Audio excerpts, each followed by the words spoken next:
अपने आप में एक सबसे बड़ी मिसाल है भेदभाव की। जब बीजेपी और पीडीपी की सरकार आई तो जम्मू का हिस्सा गवर्नमेंट जॉब्स में 8 और 10% तक महदूद होकर रह गया और आए दिन पब्लिक सर्विस कमीशन के बाद, सर्विस सिलेक्शन बोर्ड के बाद और दूसरी रिक्रूटमेंट एजेंसीज के बाद धरने लगते रहे। और 370 हटने के बाद जब से स्टेट का रीऑर्गेनाइजेशन हुआ है वो हिस्सा और ज़्यादा कम हो गया है और तमाम जो नौजवान हैं आज मायूस हैं, गुस्से में। सड़कों के ऊपर बैठने के लिए पढ़े लिखे नौजवानों को मजबूर कर दिया है सरकार ने। जिस तरीके से पहली लिस्ट निकली 370 अबॉलिश होने के बाद, जिसमें फायर सर्विसेज के 620 लोग कश्मीर से लगे और मात्र 70 लोग जो है वो जम्मू प्रांत के लगे। असिस्टेंट प्रोफेसर्स की लिस्ट निकली, क्लिनिकल पैथोलॉजी जिसमें सारे के सारे कश्मीर के लगे। वर्क सुपरवाइजर्स की पोस्टें निकाली गई, सारी की सारी 76 पोस्टें थी और सारी की सारी कश्मीर के लिए निकाली गई, जम्मू के लिए कोई नहीं निकाली गई। हेल्थ डिपार्टमेंट में 1500 हेल्थ प्रोफेशनल्स जो जम्मू प्रांत के मेडिकल कॉलेजेस में काम करते थे, जिसमें स्टाफ नर्सेस थी, जिसमें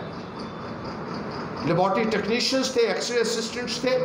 और दूसरे एम्प्लॉइज थे, उनको बाहर निकाल दिया गया और कश्मीर में उनके जो काउंटर पार्ट्स काम कर रहे थे उनको कंटिन्यू किया गया। बीएसएफ और सीआईएसएफ के एस्पिरेंट्स जम्मू के रहने वाले हैं, इसलिए उनकी कोई भी सुनवाई नहीं हो रही है और बार बार उनके साथ वादे करने के बावजूद भी उनको सड़कों के ऊपर बैठने के लिए मजबूर कर दिया है सरकार। इसी तरीके से जम्मू प्रांत में अलग अलग जगहों के ऊपर, चौकों के ऊपर आज पढ़े लिखे नौजवान अपना डेरा डाले हुए बैठे हैं। लड़के लड़कियां धरना प्रदर्शन करने के लिए मजबूर हो चुके हैं और जम्मू में भारतीय जनता पार्टी की सरकार ने यहाँ के नौजवानों को, जो चाहे वो लड़के थे, लड़कियां थी, बच्चे बच्चियां थे, उनको बूट पॉलिश तक करने के लिए मजबूर किया है। जिस तरीके से जम्मू प्रांत के नौजवानों की अनदेखी हो रही है, रुसवाई हो रही है, उनको डिस्क्रिमिनेट किया जा रहा है उनके साथ, वो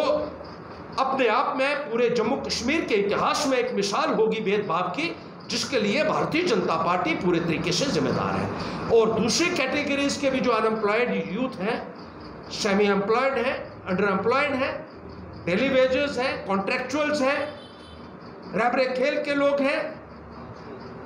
फिजिकल एजुकेशन टीचर्स हैं, जो सड़कों के ऊपर बैठे हुए हैं, आज उनकी कोई भी सुनवाई करने के लिए तैयार नहीं है। भारतीय जनता पार्टी को इस संदर्भ में